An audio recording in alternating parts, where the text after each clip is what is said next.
And now it's time for Ask Rich and Ed, our bite-sized chunk of a podcast. Ooh, nice. Bite-sized chunks. Like dog food. We get a lot of listener questions, which we love to answer with insightful views and advice. Ooh. Let's see what questions we've got this time, Ed. Well, Rich, will they be insightful, fatuous, or inane? Let's make it real. Boom. And we've got a number of different questions from the post bag this time. The first one is from Sheila McGafferty in New South Wales, Australia. I'm buying a trench. How do I work out how much it should cost to dig? Oh, thank God for that. It's not a trench coat. Well, I was going to ask the supplementary question, is it a trench or is it a ditch? It's a hole in the ground, mate. How do I work out how much it should cost to dig a trench? Right. Get an expert involved. Dead simple. One of those quantitative surveyor types. Yeah, I think so. Somebody who understands how this stuff works, I think. It's one of those things, isn't it? I think in procurement, there's lots of stuff that's sort of relatively straightforward to learn about how you buy it, like IT software or MRO or logistics services or whatever. But stuff related to construction seems real challenging, doesn't it? But I think you've got to get a quantity surveyor, somebody who understands the complexities of... Sheila doesn't say how big this trench is. Does it stretch all the way to New Zealand, for example? Or is it just a small trench somewhere outside of Sydney? We don't know. But yeah, quantity surveyor. Go and call the experts.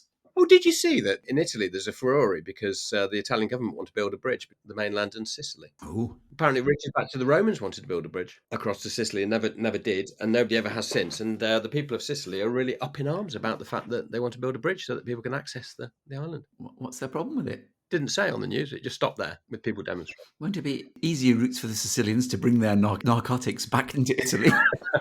I'm sure there'll be huge bribes that will be available during the construction. And if you're one of the bad guys with concrete shoes, you might be able to be thrown over the side of it at some point in the future as well. So, it's all ideal. Perfect. You've been watching too many films. Do you want to do the next one? Yeah, I've got one for you. So this is from Hanoi in Vietnam, from Man Nguyen. We've bought a big strategy consultancy in, and they are working to reduce our supplier costs. Their approach is seemingly to work on should costs and are mathematically calculating the best price and batch size to optimize cost at the supplier end. So they're taking a very scientific approach. I'm surprised they are not tendering or researching the supply market. Is their approach best practice? Well, it's useful, I guess, in terms of creating benchmarks, isn't it, of what the cost could be. But this is all good in theory. But I think going to market is always the best test of any sort of pricing model. You'll get a view of what this is, but I would suggest going to market is the reality versus the theory of should cost. Should cost is always very helpful, but a supplier might have something which is a much better model. They might have a new piece of technology which is working in a different way. There might be a paradigm shift since this other consultancy business has done this sort of work before. Also, check the credibility of the strategic consultancy, because they might actually not know what they're talking about and they've just drafted in a bunch of grads to do some busy spreadsheets for you. But that does remind me of the quote that somebody once said to me, who's a project manager who used to work for me. He said, "It's all right that it works in practice, but will it work in theory?" I like that. That's well thought out. So I think you and I have come across this in our consulting pasts. The trouble is the world doesn't really work like that in the way it prices stuff. So because it depends on the way that you treat your fixed costs and how much of your fixed cost you portion to the product. A lot of smaller suppliers will not attribute all their normal fixed costs to the product. But I think the point is that understanding what the should cost could be is a good thing to do, but it's not the only factor. Yep. If you're a big player, like when you're at Cadbury's, Rich, and you were awarding a contract to a supplier, you might be big enough to have influence on other factors within their business. For example, their share price. Yeah. So I think if a consultancy comes in, they should be thinking about all the factors, and you as a buyer should be thinking about all the factors. If you're going to award a big contract to a supplier and it ends up being 10, 15, 20% of that supplier's revenue, and they're listed, you are likely to have an impact on their share price. So I think you should be looking at all of the factors and modelling them. as well as negotiating and going out to market and looking for competitive tenders. The supplier might choose to reduce certain aspects of the costs because of they've got a longer term deal, or it's a more strategic customer, or whatever. So yeah, and also whisper it, listeners, but don't believe what strategic consultancies tell you about benchmarking, because they might be making it up. How can you say that? Oh. Yeah, go to market. It always works in practice, but it might not work in theory. Yeah, exactly. This is from Fred Douglas in Maryland, US of A. We are buying garments from a supplier in Pakistan, but have seen reports of modern slavery in their supply chain. We want to continue working with them. What should our first move be, Eduardo? Get on a plane. Get on a plane. Yeah, get on a plane. Fly to Pakistan. Yeah, tell them your concerns. Get a sense of the shock, surprise, horror, or otherwise in the supplier. Look him straight in the eye as you mention all this stuff. See what his reaction is, and then you're right, Ed. Get out there with your stakeholders. Ideally, do a little mini audit. Get a sort of planned itinerary of what you want to see, but keep some of the details back. So if they are knowingly employing slaves, they can't hide the evidence. But yeah, get out there. It also, modern slavery has quite a wide definition. So if you've got a child labour in your supply chain, it's more about why is that happening than it is just, oh, look, they're only 14, they should be at school.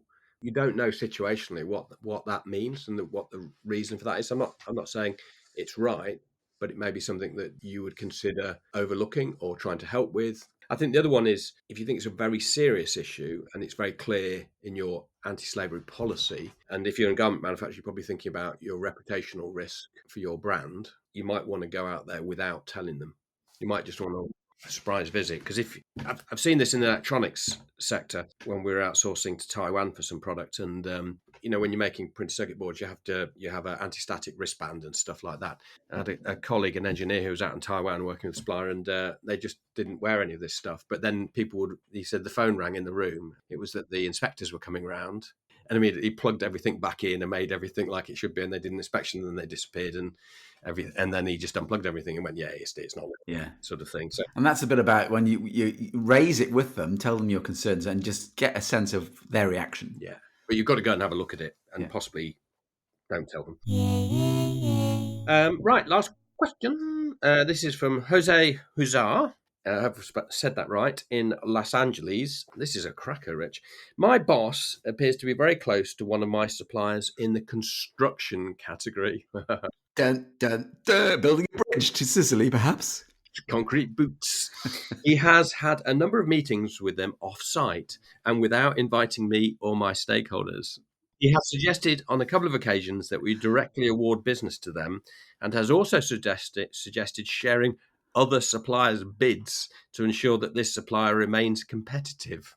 Am I right to be suspicious? Dun, dun, dun. What you should do, Jose, is ask for an in.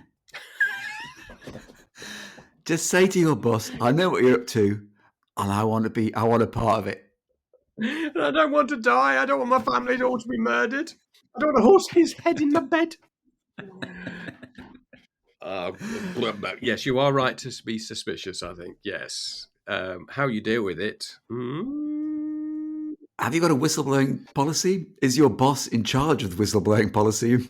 How far does this go back in your organization? Are they all involved? Are they all out to get you? Do people drive by your house late at night slowly with the lights off on their cars? I would be quite worried, I think. I don't know. That's a tricky one, isn't it? Very tricky one. Maybe your boss is corrupt. Maybe he thinks he's doing the right thing. I don't know. I think you need to investigate a bit more, but I think a little bit of caution, perhaps. If you think there's nothing from a gangland perspective. Yeah, gangland. I think probably you need to call it out. And then run away, change your name. Go to Panama, get a new job, perhaps. I don't know. That's a real tough one, isn't it, Rich? I've never had something like that. Have you? No, it does sound like something dodgy's going on there. I mean, you could just say to him, I don't want to be involved. Yeah. Hello. I've enjoyed doing the construction category, but I'd now like to move on to paper clips, please, and other matters involving stationery. Yeah, don't know what the answer is. I think you have to call it out on paper. You have to call it out. You see, on paper, that's the stationery category calling to you. Perhaps a long wordy memo, and you could use ChatGPT to help you write it. You could put some keywords in there, couldn't you? Like non-judgmental. Yes. Write me a letter to my boss suggesting that he's being corrupt without being judgmental. Or mentioning the word corrupt. Good luck, Jose. Does your boss tend to go to a lot of Formula One events or tennis open finals or football games or baseball games, or he's at them all the time? What car does he drive? Is it commensurate with his salary? As he arrives in his Ferrari. Yeah. So that's it. That's the questions for this time, Ed. They were exciting, weren't they? Oh, yes. Very, very good. We hope you've enjoyed it. I hope so. Perhaps you'll come back again and listen to the next one. We'll see you soon. Thank you all. And ta-ta. Bye-bye.